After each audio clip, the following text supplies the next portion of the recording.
Okay, so let's start. I would like to welcome you to the FarmStay USA webinar series. Today, we are going to be speaking with Gianaclis Caldwell, optimizing on-farm experiences through dairy and cheese making.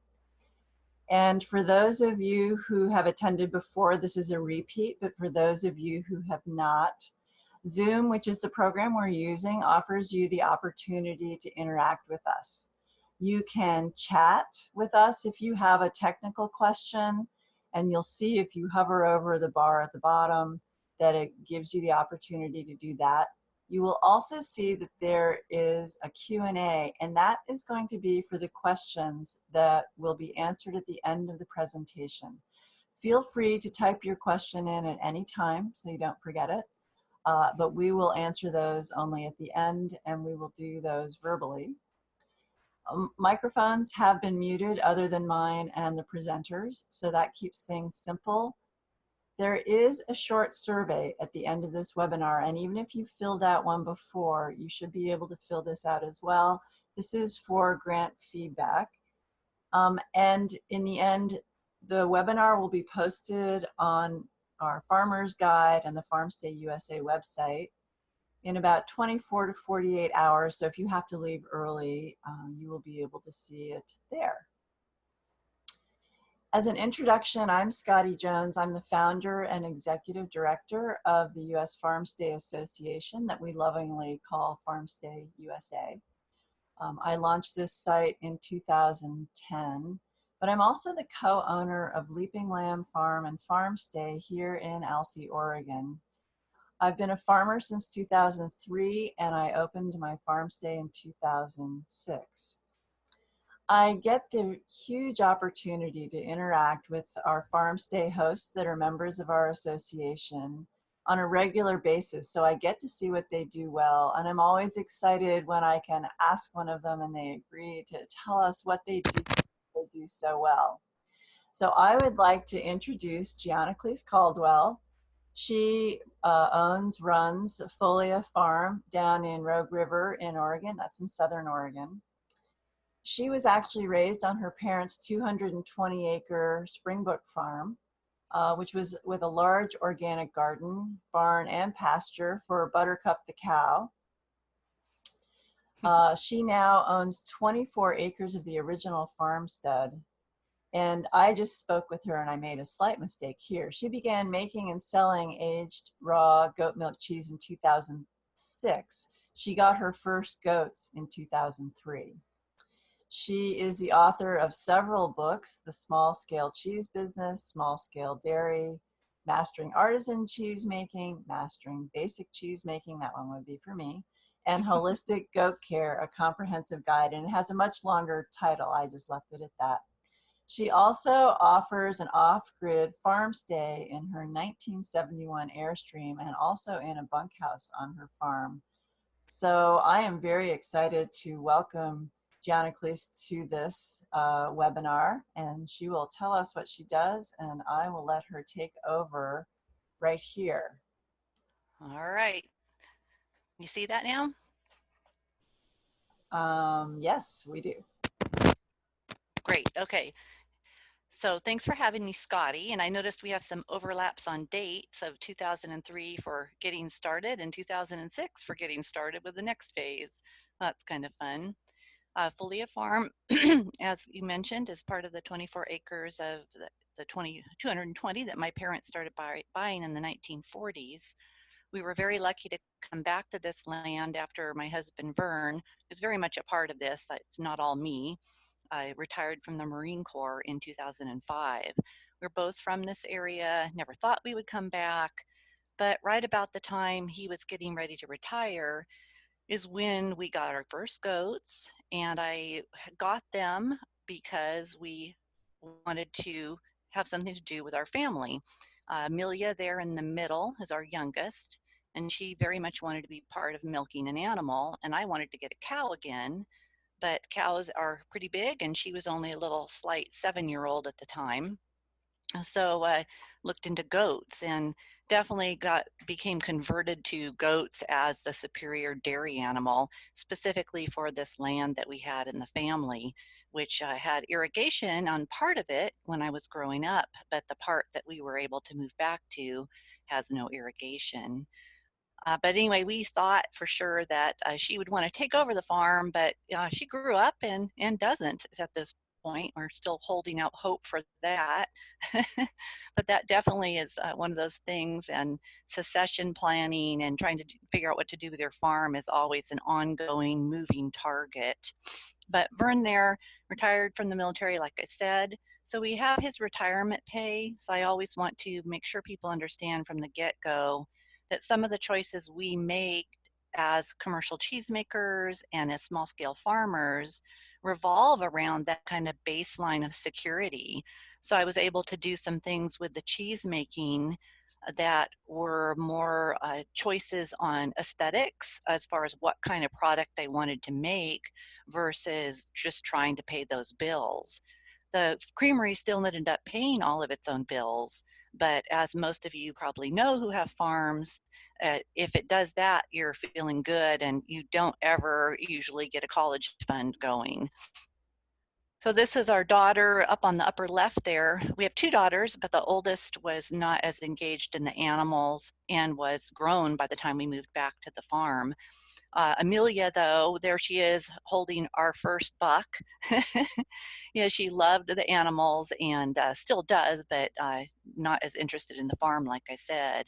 And then she became the American Dairy Goat Association youth ambassador at one point, showed the goats, and as you can see from the picture on the bottom right, loves cheese. So we thought it was a perfect match for the family to come back to this land. Vern gave up some, high salary jobs to do this low salary, if no, or no salary, I should say, job here at the farm. But it was a way to spend those last few years of this young woman's childhood together. And we worked together and did it all together and still are, but without the kids.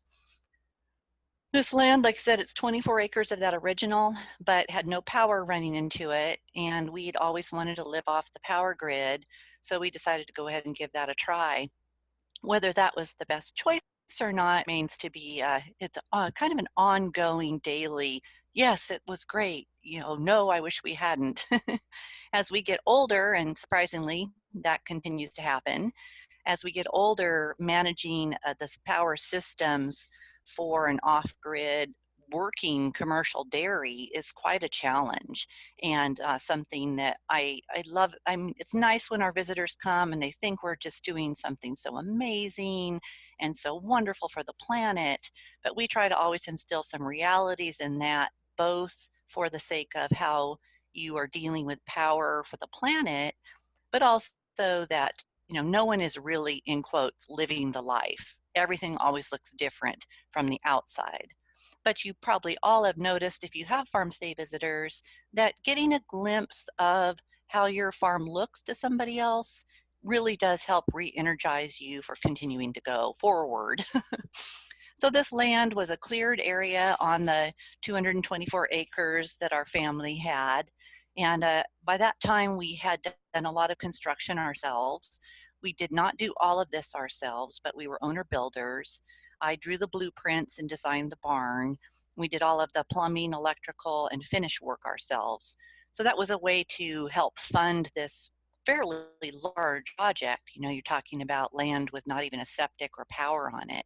So it sunk a bit of money in there.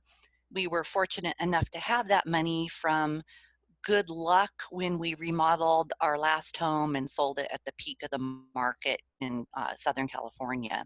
So that was just good luck and timing. But of course, all of these things inform what you can do as you go forward. So here's a little picture of the farm today, or maybe yesterday. And the barn, everything's looking more settled now. We have a lot of trees planted.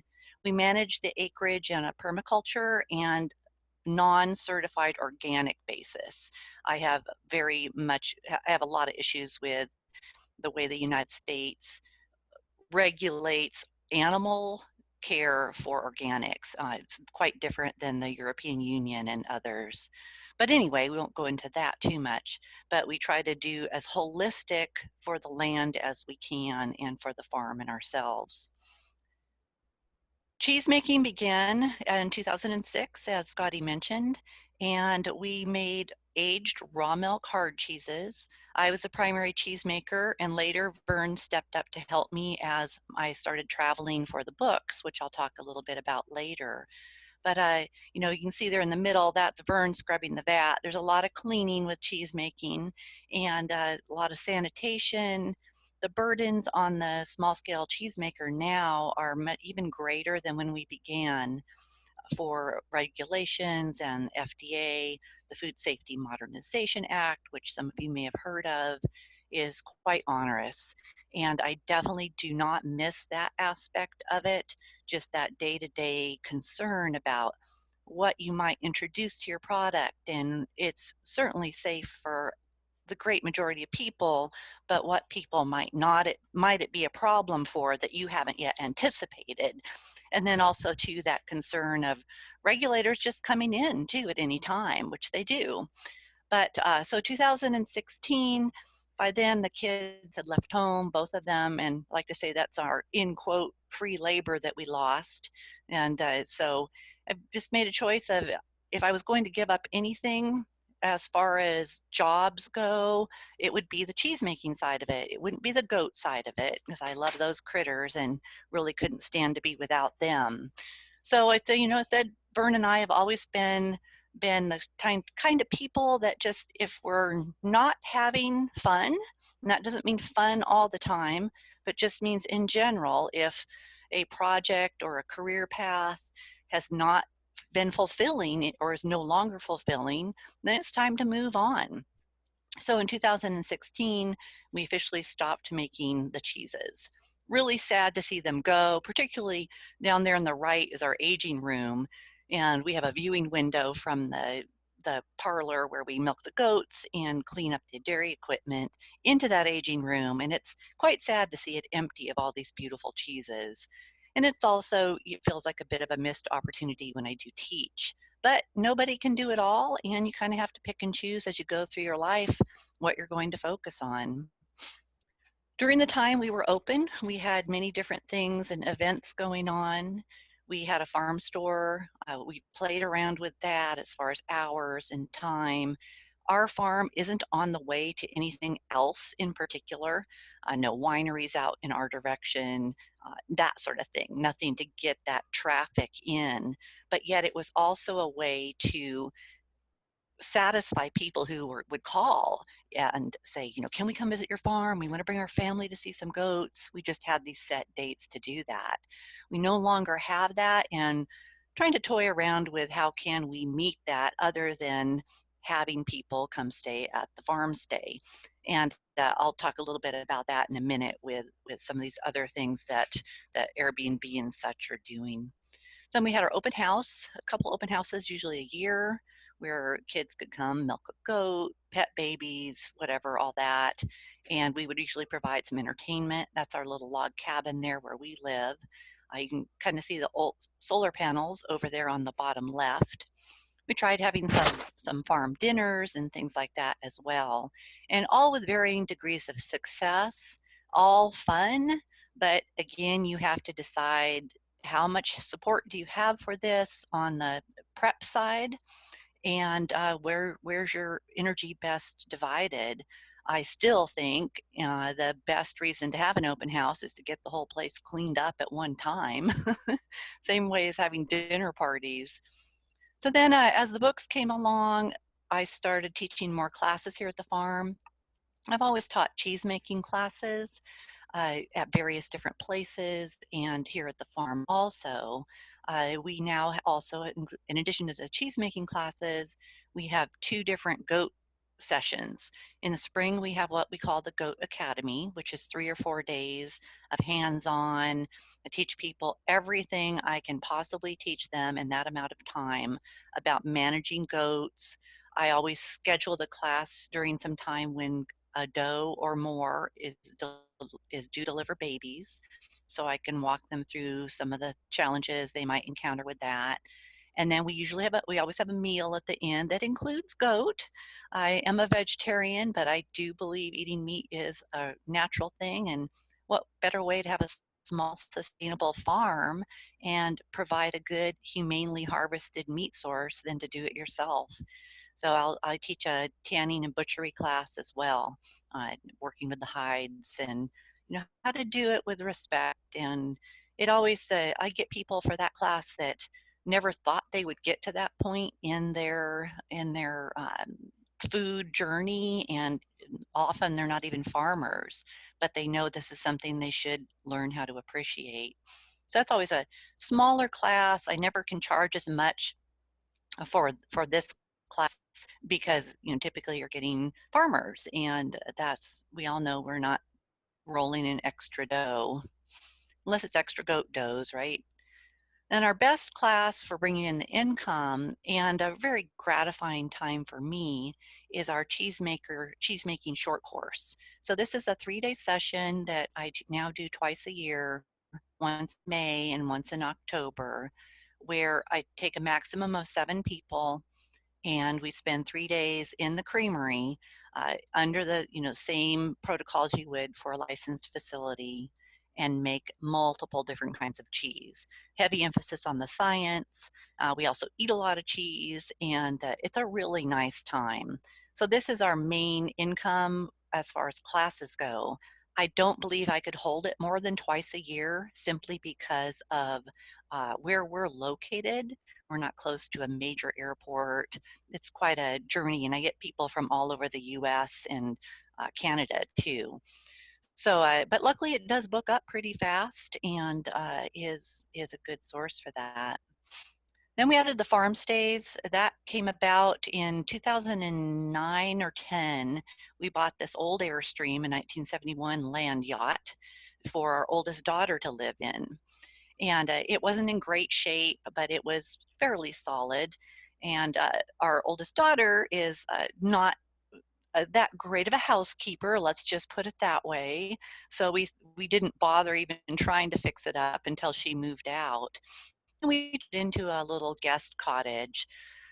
And then we had an intern. We used to do the WOOF program, the Worldwide Opportunities on Organic Farms intern program, and had an intern staying there that told us about Airbnb. We'd never heard of it, looked it up, and thought that sounds like a good way to maybe bring in a little more money. So over time, we've made the Airstream, I believe, nicer and nicer.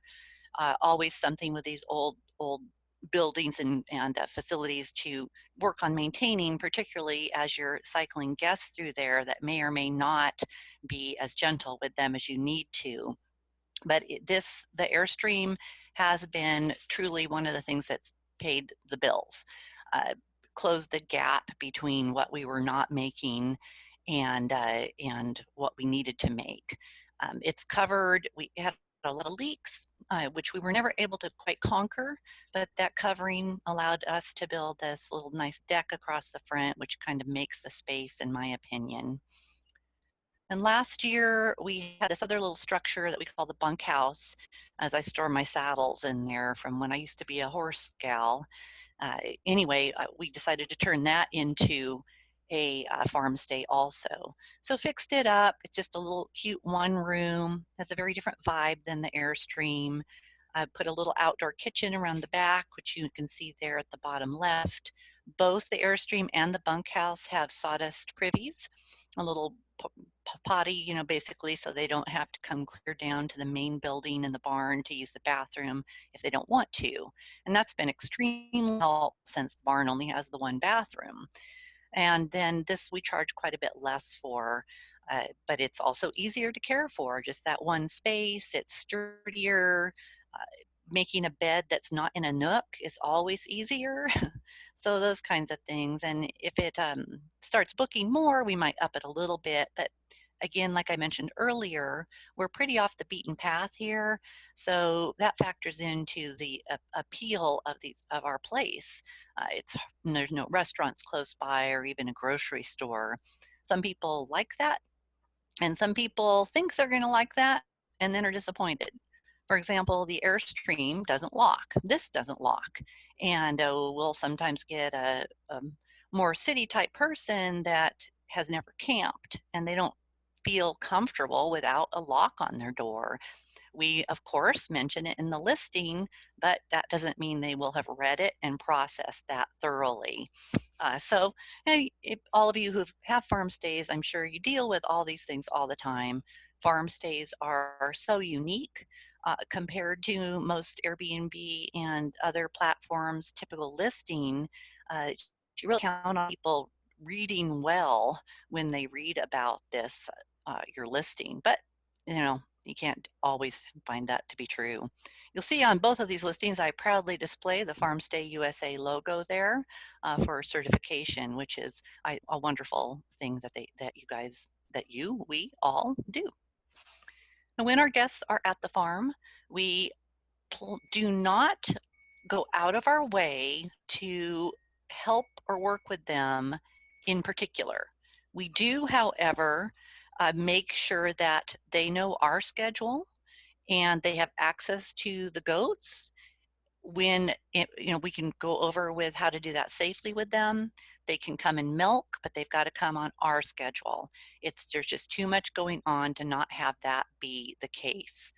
The milking up on the upper left occurs fairly early in the morning. So guess what? We don't often get people getting up to do that.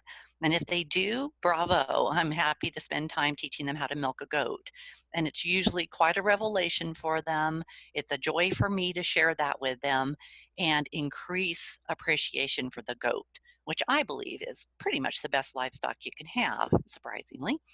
In the middle there, we have the goat walk. When the weather's good, I take the goats out on a hike for browsing, and people just get a real kick out of that as well. And then we've always have a pen of goats that a guest can go in and have fun with that. So my books have been a surprise as far as I didn't start out thinking I was going to be writing books. I've always wanted to write, but it was fiction that I wanted to write.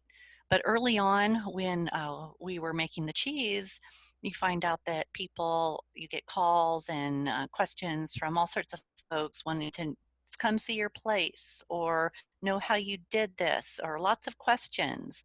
So in 2008, I thought, that if I ever wanted to write something that would mesh well with the work we're doing, writing about building a small scale creamery seems like that would be a legitimate use of my time.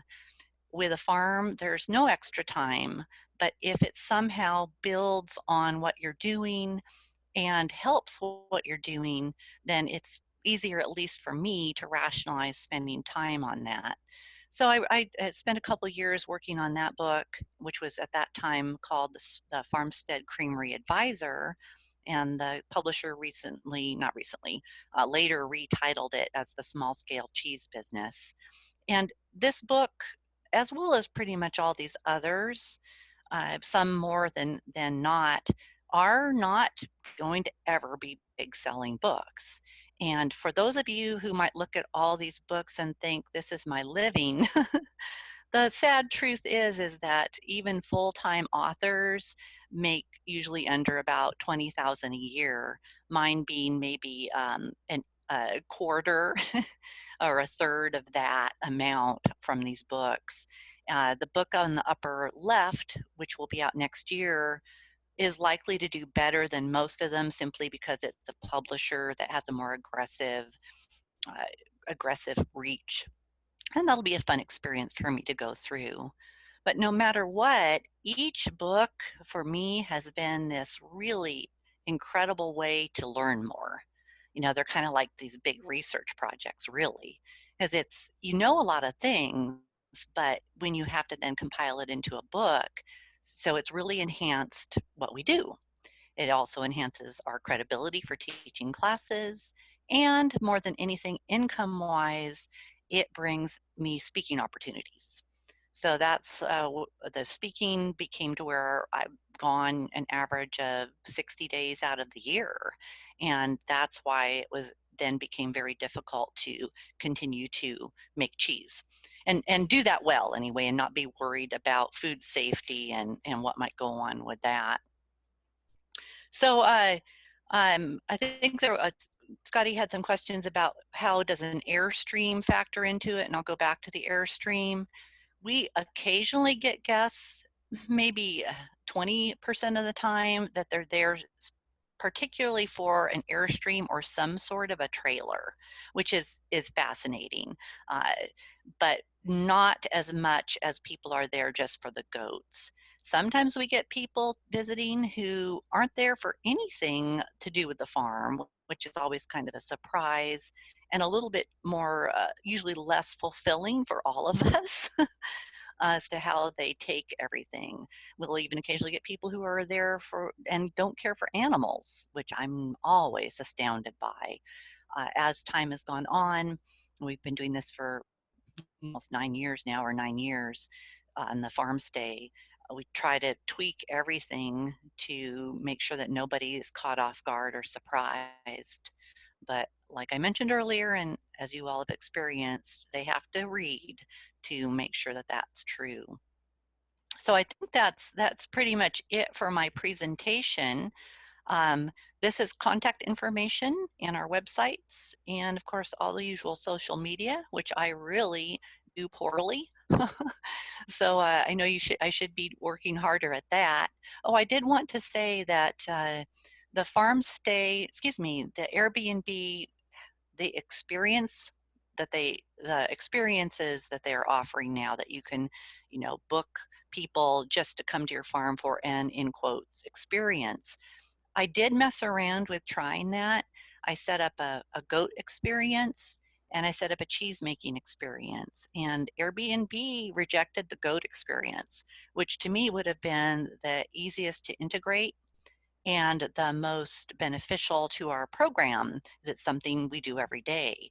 I, I, I don't know why they did, and I thought I did everything quite well on how I presented it, but that just made me decide that it wasn't the right way for us to approach this at this time. So if any of you have tapped into that opportunity with Airbnb yet, I'd really be interested to know how you've made that work. I think it started as a thing for the city, for city folk, or city Airbnb hosts, I should say, and perhaps it will be more difficult to enact that with farm stays. You there, Scotty? I'm here. I'm here. So I am going to grab this back. Sounds good. I think I'm going to grab it back. And then I have a question to ask. Oh, good. Just hang on a minute. Let me get to where I need to get. And I want to thank you to start with, because that was really fascinating to see, wow, everything that you put into that whole cheese making facility. That's quite. Yes, there's so much with these, and the cost that goes into building them is something that's rather a disappointment when you're considering going commercial. In some states, as people may know, the laws are quite different. Oregon's kind of in the midway through on the regulatory side, but it's getting more and more to where it would be difficult for anybody to do this, other than in Maine. Maine has the best laws, in my opinion. Okay, because yeah, that infrastructure looks substantial. And So, it didn't have to be quite that substantial. We were just fortunate to have the ability to do that. okay. So my question was going to be, and this is an opportunity for other people to ask questions now, but my question was, do you ever sell packages where somebody can come stay on the farm and get a private cheese making class? So I used to do that, and let me backtrack a little bit too. When we do have our classes, both of the farm stays definitely are booked for that. So that does help with the income during the class. And also, because people are there for the class, we don't have to shift our focus to a different kind of a guest, so I can stay focused on the class. I used to offer private, and I used to offer private on-farm consultations, but honestly, after several experiences where they were people that were difficult for me to be around for that long, I just can't do it anymore. And I don't know if I'm just getting too old to be that patient, or I just don't want to have that much energy sucked from me. And that might sound a little harsh, but some people, they're really not even ready for that. So if I've met somebody at event or through a class, I will definitely do a private. And I had one just a couple months ago, somebody who'd been here for a cheese making class, and she just wanted to spend a couple days doing goat things and making some cheese, and they booked and I charged them a more like my daily consultation rate for that. Okay, cool. So Talitha, I'm probably totally mangling that, Jones. She has two questions, comments. She goes, thank you for sharing your experience. We have not done farm stays yet, but we do farm tours. My concern has always been regarding food safety with active cheese making. And so Well, then her second part though is I believe our state and federal regulators might have some concerns. yeah, What has been your experience? yeah, Talitha, I'm really glad you asked that question because I did mean to cover that. We never allowed our guests in the creamery except for during the class. And that would be like for the 3-day class. So what we did is I designed in, even though luckily I had some sense, even when we were first getting started, to design in a viewing window for the cheese making room. So if people wanted to watch cheese making, they could watch through the window and possibly ask some questions, but it definitely set a barrier for food safety that is incredibly important to maintain. So your concerns are so valid. When we had the cheese making course, we didn't have any ongoing cheese making of our own during that time. None of that cheese went into our product line. And then after the class was over, there was a major scrub down of the facility. So it's and then if I was teaching any more home style cheese making classes, I just don't even do them in there in that room, and that will stay true even though we're not making cheese legally anymore. I will not let that room be used for anything that could introduce something into that space that somebody else in the future would have to deal with. So we kept them out by a sign, and I do have the ability to lock it, but I never have had any guests who've been even of a concern with that. So I have an additional question to add on to that. So can people make cheese with their guests that is done in their kitchen that they can then eat, or is that taking a huge risk? So say that question again. Well, say I wanted to milk my goats and then made some cheese with my guests in the kitchen, and then can I let them eat it? Or I, am I, that's just going to have to be about your own personal comfort level. I've been toying with that thought because next year we've been selling our milk to another cheesemaker for several years now. Next year that will hopefully not be happening anymore. And I say that just because I need to just have it. I'm very much looking forward to it going back to being just my goats, my little thing going on, and actually having some time to make cheese for myself. And so I've been toying with the idea of, do I share even a taste of cheese with people? And I go back and forth because I think it would have to depend on the people and how comfortable I feel with their, not only their health status, because I'm truly not going to be worried about that product, but just their, what if they get sick later, that whole thing. And I'd like to share milk with them too, but how am I going to set that up to where I feel comfortable? And I think the bottom line is you have to remind yourself you're never 100% safe from anything when you have unknown people or previously unknown people visiting your farm. So you have to weigh your own comfort level with what you're going to offer them, and will it be worth you offering it? So I'd say, Scotty, you're going to have to decide that yourself. right. Well, so then are there laws right now about raw milk? I mean, if somebody said, "Hey, I want to taste that goat milk," It is well, it depends on the state. In Oregon, you can sell raw cow, goat, sheep right from your farm legally. okay. So there's not an issue with that legally. But if I was, as long as you follow the structure of that law, which has to do with volume or number of animals being milked. Okay. So it depends on the state very much with that. Uh, I would never have done that when we had a commercial business because it could cross over into uh, the liability insurance we were paying for our commercial product. So, but I'm sure what I'll do next year. I'd love to offer it. I'd love to have everybody try the milk because I just think it's so great compared to what they think it's going to be, especially. And then to learn some more about cheese also. I don't know yet. Right. And so then I have another question. It has to do with letting people or teaching people how to milk your goats. So do you have tricks? I left a goat in milk this year because everybody has said they wanted to learn how to do it. Yeah, But people yeah, give it like 15 seconds and then they're done. And exactly. so do you have tricks for how that works? Well, I don't know if I have any tricks. We just have it, you know, if the goats are in milk and they want to show up at 7 or whenever we're milking, they can milk a goat.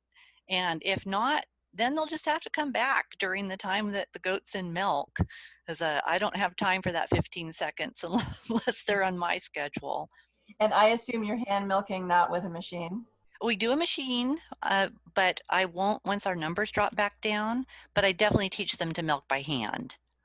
Okay. So we slap some gloves on them. Have it be the last goat up so that the milk is already all in chilling. They can watch during that time, and I'll talk about the anatomy of the udder, how the mammary gland works, uh, how we work to keep the milk clean, and even things about food safe. There's something I always tell people about: milk was never meant to see the light of day. So if you're going to consume raw milk, it needs to be chilled rapidly and have a short shelf life. Try to just get them some info that even if they don't try milk at our place, they're going to have some respect for that product. Okay. And I Okay. don't know if Tilda finished answering that properly. Yeah, I would be worried about all that too. So we've just gone out of our way about access to areas they shouldn't be to make those very difficult to get to, as whether that's locks or other barriers, or they don't even go past areas. And we so far have not had anybody, knock on wood, uh, break any rules that way. We've had them do other silly things, like yoga on our front lawn where they're not even in the FarmStay area, but they've spread one of the plush robes out on our front lawn in front of our cabin and done yoga. I don't know. Oh, I thought it was going to be yoga with your goats. So, Oh yeah, no, we don't offer that. okay. Um, well, so I guess I would say, are there any other questions that anybody attending this has? Because if not, I want to thank Gianaclis again for. There was the one question you had on the list about Oh, children. okay. Offering it with let me address that real quick, Scotty. Yes. Your question was about reluctant about offering our farm straight to family with kids. Yes, we've always been reluctant, and for quite a while we said no children, and then we made it where it's children, but you need to let us know. And I try when I see that there are children to just really help people understand that the airstream's old, that the farm, we have poison oak, we have, poop around, and they'll need to wash their hands and things like that. And in general, it's worked out very well. I think from that aspect, the fact that we are not easy to get to has helped because people think a little bit more about whether they're going to book or not. Um, I had good experiences and poor with instant book on Airbnb because sometimes people don't think through it and they just book. And that's been, but it's still has been worth doing. But those are typically going to be the ones, in my opinion, that have a problem. To help alleviate that, I've made it to where there's a 2-day ahead notification time. They can't just instant book for that night or even the next night, which has seemed to slow people down a little bit to reconsider if it's the right place for them. It's always kind of funny to do things to not get bookings, but when you get bookings that aren't a good fit, it's certainly not worth it either. Exactly, for either the host or the guest. Yes, Yeah, yes. absolutely. Well, Well, okay, so thank you so much. This was really interesting. I love to see your whole setup, and I appreciate you taking the time to share with us. Yeah, it was my pleasure. You do so much for this whole industry. I can't say enough about you, Scotty. Well, thank you. And then for those of you that are attending, we're going to be doing some future webinars. There is going to be one in 2 weeks, how a book and a mission turn this farm stay into a nonprofit animal sanctuary. It's actually a children's book that this farm stay host wrote. Cute. Um, I haven't figured out what to do on the 31st. It might be weddings, it might be ranching. And then we have another farmer who's in the Midwest who hosts a lot of tours and groups on her farm, large and small. So we'll hear what she has to say. And if there's any other future topics anybody wants to suggest, I am sure we have a farmer or rancher somewhere who is doing that in the best possible way. So again, thank you all very much for attending this, and thank you, Gianaclis, and we will talk with you all later. Thank you. Bye. Bye.